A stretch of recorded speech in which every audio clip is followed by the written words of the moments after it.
최근에 우리가 미국 주식만 많이 투자하고 있는데요. 좀 균형적인 시각을 가지시는 게 좋을 것 같습니다. 아까 외국인들이 우리 주식을 올해 들어서 한 21조 원 코스피에서만 순매수했다고 그랬죠. 그 의미를 한번 생각해 보실 때가 아닌가.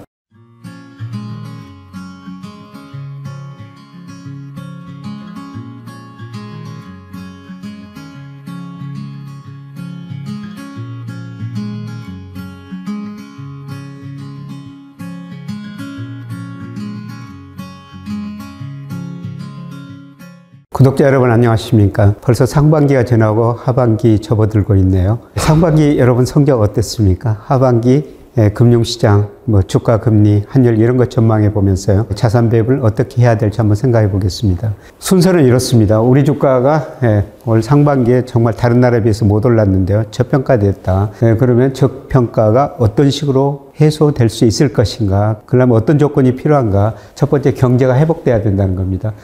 두 번째 유동성이 증가해야 된다는 거죠. 세 번째 환율이 떨어져야 된다는 겁니다. 이런 조건이 갖춰지면 저는 주가지수가 3,000 가리라고 보고 있고요. 이 시점이 저는 머지않았다고 보고 있습니다. 그리고 지금 우리 투자자들 우리 주식시장에 실망해가지고 미국 주식 투자 많이 하고 있는데요. 계속 그래야 되는가. 그리고 미국과 AI 혁명 열풍 불고 있는데요. 이런 것들 의미가 뭔지 한번 생각해 보겠습니다. 그리고 여기에 따라 가지고 이런 거 자산가액 전망해 보고요. 우리가 자산 배분을 어떻게 해야 될 것인지, 그리고 우리가 어떤 식으로 살아야 될 것인지, 제가 살아온 과정을 통해 가지고요. 여러분한테 잠깐 좀 말씀을 드리도록 하겠습니다. 자, 올해 들어서 세계 주가 그래도 많이 올랐습니다. MSCI가 세계 지수를 작성하는데요. 6월 14일까지 전년 말에 비해서 세계 주가가 9.7% 성장했어요. 선진국 10.2%, 신흥국 5.2% 상승했는데요. 그러나 우리 코스닥은 0.5% 하락했습니다. 우리 코스피 3.9%로 세계 평균이나 신흥시장 평균도 미치지 못하고 있죠. 그만큼 우리 주가가 부진했다는 겁니다. 상대적으로 올해 주가 상승률 보면요. 대만 주가가 제일 많이 올랐고, 그 다음에 나스닥, 일본, S&P 500 이런 것들이 주가가 많이 올랐는데요. 나스닥이나 대만 주가 이거는 AI 혁명 관련 영향을 좀 많이 받은 것 같습니다. 그러면 우리 주가가 못 올랐는데 얼마나 저평가됐느냐. 제가 여러분한테 자주 보여드리고 있습니다만은 장기적으로 보면은 우리 코스피는 명목 GDP 상으로 상승했다는 겁니다. 그래서 2000년에서 2023년까지 24년 평균이죠. 우리 명목 GDP가 5.7% 성장했는데요. 코스피는 7.4% 상승했습니다. 최소한 우리 명목 GDP보다 우리 코스피가 1%포인트 이상 더 올랐다는 겁니다. 그래서 장기적으로 보면은 투자자는 적정 주가인데요. 올라가죠. 그런데 실제 그 주가는 때로는 가대평가되고 때로는 가소평가됩니다. 2020년, 2021년 이때는 가대평가됐었어요. 그래서 제가 여러분한테 3,300에서 2,200까지 그 이야기하면서 떨어질 것이다 이야기하면서 리스크 관리를 좀 해주시라 이렇게 말씀을 드렸는데요. 그런데 2022년 말 주가 24%나 저평가됐어요. 그리고 작년에도 한 14% 저평가됐습니다. 그래서 제가 주식 비중을 이제 늘리시는 게 작년부터 좋습니다. 이런 말씀을 계속 드리고 있는 것이죠. 올해 명목 GDP가 4% 성장한다면요. 이거 절대 낙관적인 수치는 아닙니다. 올해 우리 실질 GDP 2.5%고요. 물가 최소한 1.5% 이상 상승할 겁니다. 그래서 보수적인 수치인데요. 명목 GDP가 4% 성장한다면 우리 적정 주가가 3,200 정도 된다는 거죠. 물론 제가 지금 당장 우리 코스피가 3,200 간다는 이야기는 아니고요. 시간이 가면은 3,200에 접근해 갈 거라는 겁니다. 그러면 어떤 조건이 맞아야지 주가가 오를 수가 있느냐. 우선 경제죠. 우선 우리가 그 구조적인 문제를 한번 생각해 봐요. 우리 구조적인 문제는 많이 지적되고 있죠. 우리 잠재 성장률이 많이 떨어지고 있다는 거예요. 잠재 성장률은 노동, 자본, 생산성을 고려했을 때 우리 경제가 성장할 수 있는 능력인데요. 10%에서 2%까지 떨어졌고요. 앞으로 노동이 감소하고 자본 수가 크게 증가하지 않고 생산성 일정 수준 유지하면서요. 머지않아 우리나라 성장률이 1% 초중반대로 떨어진다는 겁니다. 이게 구조적인 문제예요. 그런데 잠재 성장률이 계속 떨어지는 과정에서도 어떻습니까? 단기 사이클은 있었다는 것이죠. 그래서 우리가 등산하다 산에 내려오는 과정에서도 계속 언덕 같은 거 있지 않습니까? 그래서 나중에 사이클상으로는 지금 회복 국면이다. 이런 말씀을 드리겠습니다. 그래서 구조적인 문제를 보기 위해서요. 우리 잠재 성장의 하락을 보기 위해서 우리나라 역대 대통령 재직기간 연평균 성장률을 그려보는 건데요. 대통령이 바뀔 때마다 우리나라 성장률이 떨어졌죠. 10%에서 지금 2%까지 떨어진 겁니다. 우리 성장률이 이렇게 떨어진다는 것은 무슨 문제냐면요.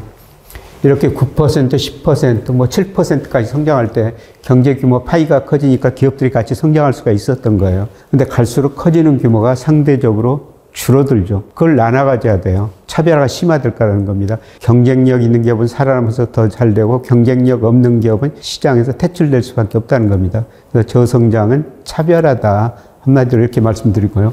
경제 성장이 떨어지면 어떻습니까? 우리 좋은 일자리가 줄어들고 그 다음에 우리 소득 증가 속도가 많이 둔화될 거라는 겁니다. 이런 것들이 구조적인 문제예요. 그런데 구조적으로 이렇게 성장률이 떨어지더라도 이 가운데 사이클이 있다는 겁니다. 단기 사이클. 작년에 우리 경제가 1.4% 성장했는데요. 올해 최소한 2.5% 이상은 성장이 될 겁니다. 우리 경제가 올해 회복된다는 것입니다. 이걸 미리서 예고해 주는 게 선행지수 순환변동치였죠. 통계청에서 매월 그 선행지수 순환변동치를 발표하는데요. 작년 4월을 저점으로 올 4월까지 올라갔습니다. 그래서 이게 올라간다는 앞으로 경기가 회복된다 이런 신호를 보였었는데요. 최근에 우리 경제가 수출 중심으로 회복되고 있습니다. 그런데 우리 경제가 한번 회복되면요. 1972년부터 11번 순환을 거쳤습니다. 평균 확장 국면이 33개월이었어요. 물론 가장 작게는 17개월, 길게는 54개월 이 정도 됐습니다만 평균은 33개월이었다는 겁니다. 그래서 물론 이번 확장이 과거 평균만큼 길어질 수도 있고 짧을 수도 있는데요. 최소한 올해하고 내년은 단기 순환상에서 경기 확장 국면일 가능성이 높다 이렇게 볼 수가 있습니다. 경기 확장을 주도한 게 수출이에요. G20 선행지수 증가하면서 우리 수출 지금 두 자릿수 증가를 유구조하고 있죠. 수출이 우리 경제 성장을 주도하고 있다는 겁니다. 그런데 수출 중에서도 올해 증가한 게 반도체하고 선박, 그 다음에 석유화학이 약간 개선되고 있습니다. 반도체 비중이 작년에 15.6%였는데요. 올 5월까지 통계해 보니까 18.6%로 많이 증가했습니다. 우리 반도체 수출 중 절반 이상이 중국, 홍콩으로 가는데요. 중국, 홍콩으로 수출이 되고 있다는 겁니다. 그리고 선박, 3% 안팎이지만은 서서히 증가하고 있습니다. 작년에 정말 그 자동차 수출이 잘 됐었죠. 그런데 미국의 자동차 재고가 쌓이면서 자동차 수출 증가율은 다소 둔화되고요. 반도체하고 선박 비중이 늘어나다 보니까 다른 건 축소돼야 되죠. 축소된 게 자동차하고 철강이라는 겁니다. 근데 어떻든 우리가 반도체 중심으로 우리 수출이 회복되고 있다. 이렇게 볼 수가 있고요. 그 다음에 국가별로 우리 수출을 보면 세계 경제 흐름을 알 수가 있는데요. 2018년 한때 중국 비중이 27%까지 갔어요. 그런데 19%까지 많이 떨어졌고 대신 미국 비중이 많이 올라갔습니다. 최근 한 5년 정도 보면은 중국 경제 안 좋고 미국 경제 좋았다. 이렇게 알 수가 있는 것이죠. 그런데 올 하반기 들어서는 미국의 소비 증가세가 둔화되면서요. 아마 미국 비중은 정책은 축소되고 중국 비중은 약간 올라갈 가능성이 높습니다. 그런데 우리 수출을 보면 장기적으로 아세안 비중이 늘어났고요. 인도 비중이 지금 2.8%밖에 안 됩니다만 인도 비중이 꾸준히 늘어날 거라는 겁니다. 올해 들어서 최근 5, 6월 수출을 보더라도요. 아시아, 인도 쪽으로 수출이 굉장히 20% 이상 증가하는 나라들이 많습니다. 그래서 우리가 성장하는 인도, 아시아 쪽으로 수출하면서 우리 수출이 계속 증가할 거라는 겁니다. 그래서 우리 경제가 수출 중심으로 회복되고 있다. 이런 말씀을 드릴 수가 있고요. 참고로 우리가 수출 의존도가 높으니까 일평균 수출하고 우리 코스피하고 상관계수가 굉장히 높죠. 거의 0.8, 0.87 되는데요. 그런데 일평균 수출에 비해서 코스피가 제가 가대평가됐냐, 가소평가됐냐, 월별로 말씀드립니다만 2021년 4월에는 한 40% 정도 가대평가됐었어요. 이때 그 주가가 3,300갈 무렵이었었습니다만 제가 이런 걸 보고 개가 주인의 지나치게 앞서간다. 코스피가 개가 뒷걸음질 칠 수밖에 없다. 그래서 2200 이야기도 한번 했습니다만 그대로 주가가 급나가면서 지금은 수출에 비해서 안전히 가대평가가 해소되고요. 가소평가의 영역에 들어섰다는 겁니다. 앞으로 수출 계속 증가하면서 코스피도 오를 수가 있다는 겁니다. 그래서 수출 중심으로 우리 경제가 회복되는데요. 그럼에도 불구하고 우리 국민들이 느끼시는 체감 경기는 좋지 않습니다. 그거는 가계부채가 높고 소비가 많이 증가할 수가 없다는 것이죠. 97년 IMF 경제위기 겪었었습니다. 이 위기가 왜 왔느냐 여러 가지 이유가 있습니다. 86년, 88년에 3조항으로 우리 경기가 너무 좋았었어요. 전 세계적인 저유가, 저금리, 저달러로 우리가 수출 중심으로 연평균 12%나 성장했습니다. 이때 우리 기업들이 미래를 낙관적으로 투자를 많이 했는데요. 근데 90년대 수요가 부족하니까 대기업이 부실해지고 돈을 빌려준 금융회사들이 부실해졌죠. 한마디로 IMF 경제위기, 외환위기는요, 부실한 기업은행을 처리하는 과정이었습니다. 169조 공적자금 투입하면서 뼈아픈 구조조정을 했죠. 여기다가 금리까지 떨어지니까 기업들이 이익이 많이 늘어난 거예요. 근데 투자를 상대적으로 줄어들다 보니까 기업들이 은행에서 돈을 덜 빌려 쓴 겁니다. 그래서 은행은 어떻습니까? 기업들이 돈을 안 갖다 쓰니까 가계대출을 늘릴 수밖에 없어요. 그래서 97년 외환위기 전에는요, 은행의 대출 중 기업으로 71%, 가계로 29%가 왔었습니다. 그런데 기업들이 구조조정하고 돈을 벌고 투자하는 상대적으로 줄이다 보니까 은행에서 돈을 덜 빌려 쓴 거죠. 그래서 은행이 가계대출을 늘릴 수밖에 없었어요. 그래서 한때 가계대출 비중이 기업대출 비중을 넘어서 버렸습니다. 그래서 가계로 돈이 몰리는 과정에서 가계가 소비는 했습니다만 여기서 가계 부실이 시작된 겁니다. 가계 부실이 지금 시작된 게 아니라요. 최근에 시작된 게 아니라 이때 시작됐다는 거죠. 그래서 이거는 우리나라 개인들이 가지고 있는 금융부채를 자산으로 나눈 건데요. 특히 2001년, 2002년에 이게 급증해 버렸지 않습니까? 기업들이 돈을 안 갖다 쓰니까 가계로 몰리면서 가계부채가 급증해 버렸다는 겁니다. 이때 가계부채 부실 문제가 시작된 거예요. 그런데 작년의 경우는 어떻습니까? 오히려 낮아졌습니다. 이게 낮아졌다는 건 뭡니까? 금융부채는 거의 정체되고 있고 금융자산이 상대적으로 빨리 늘어나고 있다는 겁니다. 오히려 개선됐죠. 이게 이제 스탁 개념, 잔액 개념이고요. 플로우 개념으로 보면은 그래도 우리 가계가 구조조정하는 모습이 나타나고 있습니다. 여러분, 경제 주체가 개인이라는 게 있고요. 기업, 그 다음에 정부, 해외 부분, 이걸 연결시키는 게 금융회사들이에요. 근데 개인은 자금 잉여 주체라고 그럽니다. 개인은 전체적으로 금융회사 저축한돈이 빌려 쓰는 돈 많아요. 기업은 자금 부족 주체죠. 네, 그런데 이게 개인의 잉여 규모인데요. 최근 4년 동안 잉여 규모가 굉장히 많이 늘어나고 있지 않습니까? 특히 2022년 보니까요, 209조로 표시되어 있죠. 2022년에 우리 개인들이 금융회사에 저축한 돈이 빌려 쓰는 것보다 209조가 많았었다는 겁니다. 작년에 158조로 줄어들었습니다만은 최근 4년 동안 보니까 어떻습니까? 이렇게 우리 개인들이 금융회사에 저축한 돈이 빌려 쓰는 것보다 상대적으로 많아지고 있다는 겁니다. 전체적으로 가계가 그래도 부채가 절대적으로 많지만은 상대적으로 개선되고 있는 조짐이다. 물론 제가 저성장은 차별하다 이런 말씀을 드렸습니다만 이것도 차별화예요. 이 돈을 누가 저축했겠어요? 저 금융회사 다니면서 뭐 2조 가지고 계신 분, 수천억 가지고 계신 분, 뭐 이런 분들 뵀는데요.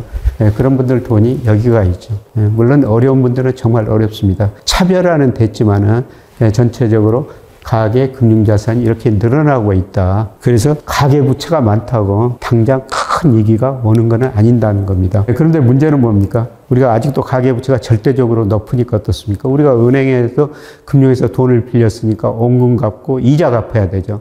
소비할 돈이 상대적으로 줄어들고 있다는 겁니다. 그래서 가계 부채가 늘어난 2000년대 초반 이후 어떻습니까? 우리 소비 증가율이 경제 성장률보다 계속 밑돌고 있죠. 그래서 우리가 소비 중심으로 저성장을 한다는 겁니다. 급격한 위기는 아닌다는 겁니다. 그래서 우리 경제를 종합적으로 평가해 보면요. 제가 선행지수가 올라가면서 1, 4분기부터 경제성장을 올라가고 있다 이런 말씀을 드렸는데요. 경제성장을 주도하는 것은 수출이다. 내수는 상대적으로 부진하다. 그래서 차별화된 경기 회복이다. 이런 말씀을 드릴 수가 있겠습니다. 자, 어떻든 차별화된 경기 회복입니다만 경기가 좋아지고 있다는 거죠. 경기 확장 국면에 주가가 떨어질 수는 없죠. 올라가는 속도가 좀 문제일 뿐입니다. 그 다음에 유동성이 증가해야지 주가도 오르지 않습니까? 우선 유동성에 비해서 주가가 저평가됐어요. 코스피 시가총액을 대표적인 통화지표에는 M2로 나누면요. 제가 가급 평균보다 2로 많이 벗어나면 주식 비중 줄이십시오. 밑으로 벗어나면 주식 비중 늘리십시오. 이런 말씀을 드리는데요. 2021년 5월에는 코스피 시가총액 M2에서 차지하는 비중이 26%, 평균에 비해서 많이 위로 벗어났죠. 그런데 2023년 2월에는 50, 평균에 비해서 많이 밑으로 벗어났습니다. 유동성에 비해서 저평가됐다는 겁니다. 결국은 평균에 접근할 거라는 거죠. 그리고 시간이 지나면 또 평균 2로 가고요. 가대평가될 수도 있다는 겁니다. 그래서 유동성에서 비해서 저평가되는데요. 중요한 거는 유동성이 M1이 늘어나고 있다는 겁니다. 자, 2020년 코로나 때문에 경제가 굉장히 어려웠었죠. 그래서 한국은행 기준금리 0.5%까지 내리고 돈을 정말 많이 풀었거든요. 특히 M1이 많이 늘어났죠. 이 M1이라는 것은 현금 통합 플러스 수시 입출식 저축성 예금이에요. 유동성이 굉장히 높은 자금들이죠. 언제든지 다른 쪽으로 수익률에 따라서 이동할 수 있는 자금들이고요. 그 다음에 M2 증가율 13%까지 갔어요. 근데 이렇게 돈을 많이 풀었더니 물가가 오르니까 어떻습니까? 한국은행이 기준금리 0.5에서 3.5%까지 올리고 통화를 긴축했지 않습니까? 그런데 최근에 어떻습니까? M2 증가율이 서서히 올라가고 있습니다. 전체적으로 돈이 늘어나고 있다는 거죠. 그리고 M1 증가율도 어떻습니까? 마이너스 크게 줄어들었다가 최근에 플러스 증가세로 돌아서고 있다는 겁니다. 유동성이 증가하고 있다. 이렇게 좀 볼 수가 있습니다. 그리고 유동성에서도 단기 부동자금이 많이 증가하고 있어요. 제가 단기 부동자금 정의하기에 따라 다릅니다만은 현금 통화, 요구불예금, 수시 입출식 저축성 예금, 이에 뭐 양도성 예금 이런 것들이 들어가는데요. 이런 돈들은 어떻습니까? 돈이라는 게 눈이 있다고 그러죠. 수익률 높은 쪽으로 언제든지 이동할 수 있는 자금들입니다. 그런데 최근에 그 단기 부동자금 추이를 보니까 물론 그 주가가 선행하지만은 단기 부동자금도 계속 늘어나고 있습니다. 4월 달은 좀 주춤했습니다만 늘어나고 있다는 거죠, 추세가. 그래서 이런 자금들이 주식시장의 기대 수익률이 올라갈 때는 언제든지 주식시장으로 들어올 수가 있다는 겁니다. 경기도 수출 중심이지만 회복되고 있고 유동성도 증가하고 있고요. 문제는 이제 한국의 기준금리를 언제 인하할 것인가.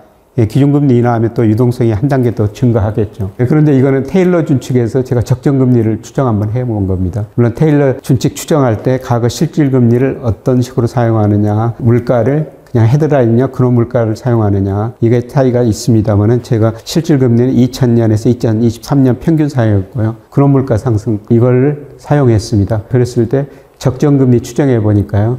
올 2분기에 3.0%가 나와요. 현재 3.5%죠. 적정금리가 높다는 겁니다. 하반기에는 2.7% 정도 나옵니다. 그래서 한국은행도 지금 기준금리 3.5%가 긴축적인 수준이다 이런 이야기를 하지 않습니까? 금리를 내릴 거라는 거죠. 그런데 금리를 언제 내릴 것인가? 이거는 참 알기 힘든 일이죠. 그런데 한국은행 총재가 물가가 2% 확신이 들면은 금리를 인하하겠다 이런 이야기를 하고 있습니다. 최근에 한국은행 총재가 천천히 서두르겠다 이런 표현을 썼는데요. 가장 중요한 게 물가죠. 그런데 물론 제 전망치입니다만 물가가 8월부터는 헤드라인도 2% 접근합니다. 이미 근원 물가는 2.2%로 거의 2%에 접근했고요. 특히 그 4분기 가면은 두 개 다 2% 안팎일 거라는 겁니다. 그래서 이런 걸 보면은 뭐 빠르면 8월, 늦어도 10월 이전에 금리를 인하할 거라는 겁니다. 금리 인하하면은 다시 그 유동성이 증가하고 주가 상승 요인이 될 거라는 겁니다. 이미 시장은 한국은행한테 금리 인하라고 압박을 많이 놓고 있죠. 대표 시장 금리면은 국고채 3년 수익률인데요. 이 국고채 3년 수익률이 평균이 작년 12월부터 지금 6월까지 7개월 연속 기준금리를 밑돌고 있어요. 이런 거는 우리 역사상 처음입니다. 그만큼 시장은 한국은행 기준금리 인하를 먼저 반영하고 있다는 겁니다. 그런데 과거 보면은 시장금리, 국고채 3년이 기준금리의 높은 상관관계에서 선행했고요. 그 다음에 인과관계를 어떤 게 원인이고 어떤 게 결과냐 제가 통계 분석을 해보니까 시장금리가 기준금리를 일방적으로 설명한다는 겁니다. 그래서 머지않아 한국은행이 금리 인하할 수가 있고요. 또 한국은행이 금리 인하하면 어떻습니까? 기준금리도 한 단계, 시장금리 한 단계 더 떨어질 수가 있다는 겁니다. 그래서 유동성은 계속 증가 추세로 돌아서고 있다. 이렇게 볼 수가 있습니다. 장기적으로 시장금리인데요. 요새 고금리, 고물가, 고환율 이런 이야기 하죠. 과거 평균보다 금리가 높은 수준은 사실이에요. 그런데 2022년 10월을 정점으로 어떻습니까? 주택담보대출 금리로 지금 떨어지고 있지 않습니까? 금리가 하락 추세로 접어들었다는 겁니다. 떨어지는 속도가 문제라는 겁니다. 그런데 금리를 결정하는 요인 보면요. 여기서부터는 중장기 추세인데요. 앞서 말씀드렸지만 우리 잠재성장이 1%대로 떨어지고 있다는 거죠. 잠재성장이 1%인데 금리도 떨어질 수밖에 없습니다. 그 다음에 우리가 돈이 남아도는 경제예요.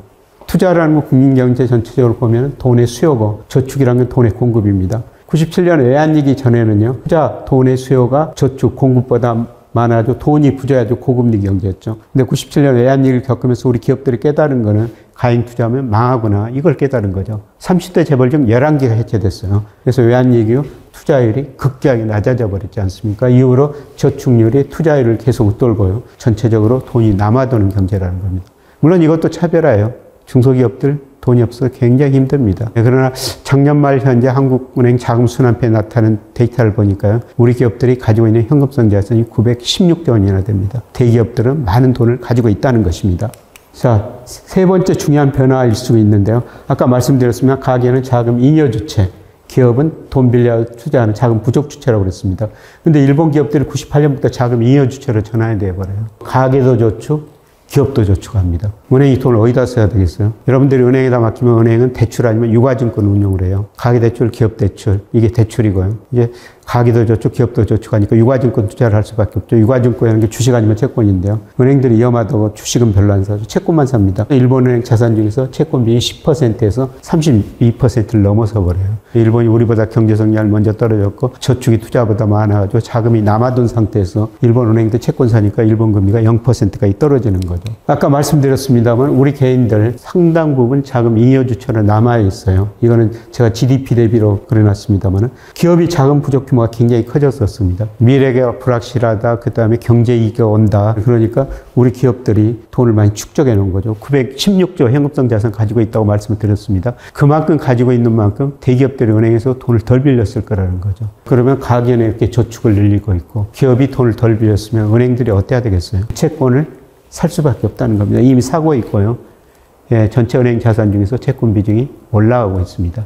그래서 중기적으로 우리 경제 성장률 하락하고 있고 저축이 투자보다 많고 그다음에 은행이 채권 사면서 금리는 이미 하락 추세로 접어들었습니다만 속도가 문제지 장기적으로 하락할 거라는 겁니다. 금리가 떨어지면 주가는 올라갈 가능성이 높죠. 그다음에 이제 주가가 올라가려면 환율이 떨어져야 되는데요. 우리 저 원달러 환율 제가 역축입니다. 축을 거꾸로 그려놨어요. 그다음에 코스피하고 그려놨는데 거의 같은 방향으로 움직이지 않습니까? 지금 우리 주가가 저평가됐다. 우리 정부가 밸류업 이런 정책을 펼치고 있는데요. 제가 보기에는 원화 가치도 지나치게 저평가돼 있어요. 그래서 외국인들이 올해 들어서 코스피 시장에서만 6월 14일까지 약 21조 원을 순매수했지 않습니까? 외국인이 순매수하는 것은 무슨 의미예요? 우리나라 주가나 혹은 원화 가치가 저평가돼 있다는 겁니다. 저는 이번에 지금 우리 주식을 싸게 외국인들이 사고 있는데 시간이 흘러가면 코스피도 오르고 환율도 떨어지고 원화 가치도 오르면서 두 쪽에서 이익을 보지 않을까 이렇게 생각합니다. 우리 환율 결정 요인 보면요. 가장 중요한 게 달러 지수죠. 최근에 그 달러 가치가 오르면서 우리 환율도 오르고 있습니다만은. 근데 이거는 주요 선진국 통화에서 달러 지수인데요. 달러 지수가 장기적으로 하락했지 않습니까? 85년 9월 플라자 합의를 통해 가지고 미국이 달러 약세를 유도했습니다. 이때 51% 떨어졌고요. 그 다음에 2000년대 미국의 IT 거품이 붕괴되면서 미국 GDP가 세계에서 차지하는 비 31에서 21%까지 떨어지는 거예요. 이 당시 미국 경제가 정말 어려웠죠. 그래서 달러 가치가 40% 떨어진 거예요. 달러 지수가 2022년 10월에 114였어요.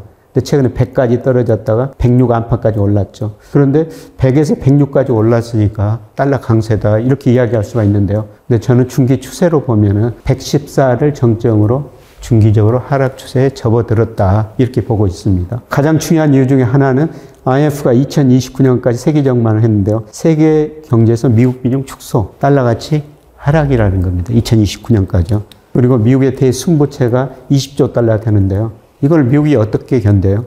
외국인이 미국 주식 기업 투자해주고 있죠. 얼마 전에 바이든 대통령이 우리나라 왔을 때 오자마자 삼성전자 나갈 때 현대차, 미국 가서 SK하고 통화했습니다. 투자 좀 해달라는 겁니다. 그리고 우리 국민연구, 우리 국민들 미국 주식 얼마나 삽니까? 다른 나라 기업, 다른 나라 국민들도 미국 기업 주식 채권 투자하면서요. 그래서 견딜 수가 있는 거예요. 그러는 가운데 미국의 연방정부 부채가 GDP 대비 120%, 대순부채가 72%라는 겁니다. 이거 지나치게 불균형이 심화됐어요. 이런 걸 보고 이미 오래전에 2011년에 S&P가 미국 연방정부 부채가 너무 많이 늘어난다. 미국 국가 신용등급 떨어뜨렸지 않습니까? 작년 말에 피치가 떨어뜨렸어요. 무디스가 미국 신용등급을 안정적에서 부정적으로 해놨는데요. 떨어질 가능성이 높다는 거죠. 전 세계 중앙은행이 미 달러 보유 비중을 많이 줄이고 있어요. 2000년에 71%였는데요. 58%로 줄어들었습니다. 작년 말에. 과거처럼 미 달러, 미 국채를 못 믿겠다는 거죠. 특히 중국이 최근에 미 국채를 팔고 계속 금을 사고 있죠. 그래서 2001년에 중국이 세계무역기구에 가입하면서요. 저임금을 바탕으로 전 세계 상품을 얼마나 싸게 많이 공급해 줬어요. 그래서 2001년부터 작년까지 보니까요. 중국의 대중무역 흑자가 6조 9천억 달러 정도 됩니다. 그 돈 일부 가지고 초기에는 미 국채를 사줬죠. 그러니까 중국 소비자 입장에서는 어떻습니까? 미국이 월마트에 상품도 싸게 공급해주고 미 국채 사가지고 금리도 낮춰주고 그래서 미국 집값 주가 오르니까 얼마나 행복이겠습니까? 그런데 중국이 미 국채를 계속 줄이고 있습니다. 그래서 미중과 패권 전쟁의 본질을 이야기해서는 여러분이 그레이엄 앨리슨 교수 같은 애정된 전쟁, 그다음에 스티븐 노치가 쓴 우발적 충돌 이런 책을 읽어보시면 됩니다. 그런 책 읽어보면은 무역전쟁에서 기술전쟁, 금융전쟁으로 갔다가 무력전쟁 갈 수 있다 이런 극단적인 시나리오를 제시하고 있는데요. 이게 금융전쟁 시나리오예요. 미국이 달러는 기축통화를 보면서 중국이 달러는 기축통화를 보면서 굉장히 부러워하고 있죠. 중국이 보기에 미국 사람들이 20센트, 40센트 비용을 들여가지고 100달러 지폐를 찍어내가지고 그 돈 가지고 자기 나라한테 옷도 사고 신발도 사갔다라는 겁니다. 그게 기축통화죠. 시장을 개방하면서 창문을 열면은 신선한 공기가 많이 들어오지만 파리도 들어온다. 이런 이야기를 했는데요. 우리가 어떤 행동을 할 때 긍정적, 부정적 효과 따져보면서 긍정적 효과가 크다면은 국채를 많이 팔 수가 있는 거죠. 지금 중국이 많이 줄여보고 있습니다만 지금도 8천억 달러 안팎이 있는데요. 이걸 한번 팔아버릴 수도 있다는 겁니다. 그리고 중국이 계속 금을 사고 있어요. 그런데 중국의 외환보유액정 금 비중이 5월 기준으로 보면은 4.7%, 세계 평균이 한 12.3% 정도요. 평균보다 낮다는 겁니다. 중국이 계속 미 국채 줄이고 금을 살 거라는 겁니다. 달러 수요가 줄어들면서 달러 가치가 중기적으로 하락할 수가 있다는 겁니다. 문제는 우리 환율인데요. 세계 경제가 불안하면 우리 돈 가치가 제일 많이 떨어져 버리죠. 우리 환율이 올라간다는 겁니다. 우리 GDP에서 수출이 차지하는 45%예요. 세계 경제가 불안하면 수출 의존도가 높은 한국 경제가 제일 먼저 어려워질 것이다. 이래서 우리 돈 가치가 많이 떨어져 버리죠. 그러나 세계 경제가 안정되거나 달러 가치가 하락하면 우리 환율이 제자리에 돌아옵니다. 지금도 최근에 환율이 거의 1,400 근처까지 올랐는데요. 환율을 결정하는 미 달러 지수, 위안 달러, 한미 실질금리, 경상수지 이런 거 고려하면요. 지나치게 높은 수준이라는 겁니다. 앞서 말씀드리면 장기적으로 달러 가치가 하락할 수가 있다는 거죠. 그리고 우리 경상수지 한국은행 올해 600억 달러 정도 흑자 예상하고 있습니다. 이런 상황을 고려하면 환율이 지나치게 높고요. 시간이 가면은 외국인들이 우리 자식 사는 것처럼 환율이 떨어질 수가 있을 거라는 겁니다. 물론 불안 요인이 있어요. 이렇게 전망하면서 두 가지 불안 요인을 말씀드릴 수가 있는데요. 최근에 미중 무역전쟁이 심화되고 있지 않습니까? 특히 미국이 중국 전기차 관세를 25%, 100%로 올리겠다고 그렇게 선언했지 않습니까? 그렇게 되면 중국이 위안을 절하시키면서 그 효과를 부분적으로 상쇄시킬 수가 있어요. 그리고 최근에 남북 관계, 특히 북한이 시끄럽게 하고 있지 않습니까? 리스크가 커지고 있다는 거죠. 이런 리스크 때문에 환율이 더 올라갈 수가 있는데 이런 환율을 결정하는 경제 변수로만 따지면 환율이 떨어질 거라는 겁니다. 그래서 우리 주가가 저평가되어 있다 이런 말씀을 드렸고요. 주가가 오르기 위해서는 경기가 회복돼야 된다. 수출 중심으로 회복되고 있다고 말씀드렸죠. 유동성이 증가해야 된다. 최근에 M2 증가세로 돌아섰고요. 특히 단기 부동자금, 언제 어디든지 어디로든지 이동할 수 있는 단기 부동자금이 증가하고 있다.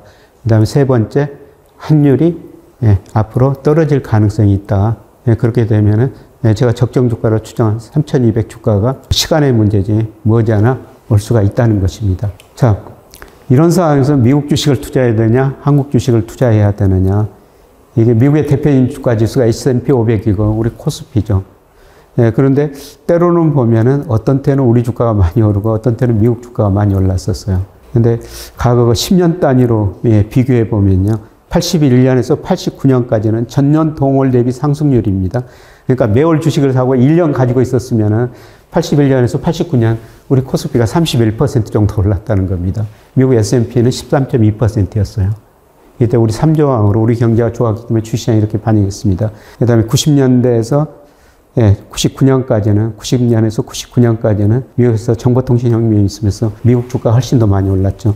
그 다음에 2000년에서 2009년까지는 우리 코스피 상승이 10.5인데 미국 S&P 1.6%예요. 2000년에서 2009년 10년까지 미국 주가가 제자리 걸음 약간 떨어졌다는 겁니다. 그중 마이크로소프트라는 회사도요. 2000년에 IT가 붕괴되고 제자리 오기까지 10년이 걸렸었어요. 그런데 최근 15년은 미국 주가가 우리 주가보다 훨씬 더 많이 오르고 있습니다. 그래서 이런 데이터를 보면서 우리 투자자들 많이 실망하면서 국장은 안 된다, 미장으로 가자 이런 이야기를 투자를 하고 있는데요. 그런데 우리 코스피하고 S&P 빨간선이 상대 주가 지수인데요. 이게 오르면은 우리 코스피가 미국보다 상대적으로 더 올랐다는 겁니다. 그런데 이거하고 상관계수가 제일 높은 게 아까 말씀드린 미 달러 지수예요. 상관계수가 0.86이나 됩니다. 0.86은 강한 상관관계가 있다고 그렇게 이야기해야 돼요. 그러니까 미 달러 지수가 오를 때는 어떻습니까? 미국 주가가 우리 주가보다 상대적으로 더 올랐다는 거고요. 달러 지수가 하락할 때는 우리 코스피가 S&P보다 더 올랐다는 겁니다. 문제는 달러 지수예요. 근데 앞서 말씀드렸습니다. 미국의 대외 불균형이 심화됐고 세계 경제에서 미국 비중 축소하고 중국 등 일부 중앙은행이 미 달러 보유중을 줄이고 미 국채를 팔고 금을 사고 있다는 거죠. 이런 의미에서 저는 이제 달러 가치가 하락세로 머지않아 돌아설 것이다. 그렇게 되면은 우리 주가가 미국 주가보다 상대적으로 더 오르게 되죠. 그래서 최근에 우리가 미국 주식만 많이 투자하고 있는데요. 좀 균형적인 시각을 가지시는 게 좋을 것 같습니다. 아까 외국인들이 우리 주식을 올해 들어서 한 21조 원 코스피에서만 순매수했다고 그랬죠. 그 의미를 한번 생각해 보실 때가 아닌가 이렇게 생각합니다. 그러면서도 제가 미국 주가에 대해서 계속 낙관적인 시각을 가질 수 있는 이유는 이런 측면입니다. 90년대 미국의 정보통신혁명이 있으면서 미국의 노동 생산성이 96년에서 2000년까지 연평균 2.9%나 성장해버립니다. 그 이전보다 2배 이상 생산성이 높아져 버리죠. 여러분 생산성이 증가했다는 것은 뭡니까? 같은 상품을 더 싸게 많이 생산할 수가 있다는 거예요. 예를 들어서 어떤 상품을 P1이라는 가격 수준에서 이만큼 생산했는데 생산성이 증가하면 이만큼 더 많이 생산할 수가 있다는 겁니다. 생산성이 증가하면 그날의 공급 곡선이 우측으로 이동해 버리는 거예요. 그러면 어떻습니까? 경제 성장이 올라가고 물가 상승률은 떨어지죠. 실제 통계 보니까요. 96년에서 2000년까지 생산성이 2.9% 성장하면서 미국의 경제 성장 분기 평균이 4.3입니다. 물가 상승 1.7%밖에 안 돼요. 미국에서 경제 성장률이 4% 넘는데 물가는 2% 이하라는 것은 없었다는 겁니다. 이게 신경제 골디락스 이코노미였어요. 이때 나스닥 지수가 4배 반이나 올랐죠. S&P 500도 분기 평균 21.6%나 올랐습니다. 그러나 2000년대 IT 거품이 붕괴되면서요. 이제 생산성이 어떻습니까? 제자리로 돌아와 버린 거예요. 연평균 생산성 증가율이 2008년 이후로 1.5%입니다. 2008년이라는 건 미국의 금융위기 겪은 해입니다. 95년 수준으로 돌아와 버렸다는 거죠. 이제 문제는 미국에서 AI 혁명이 있는데요.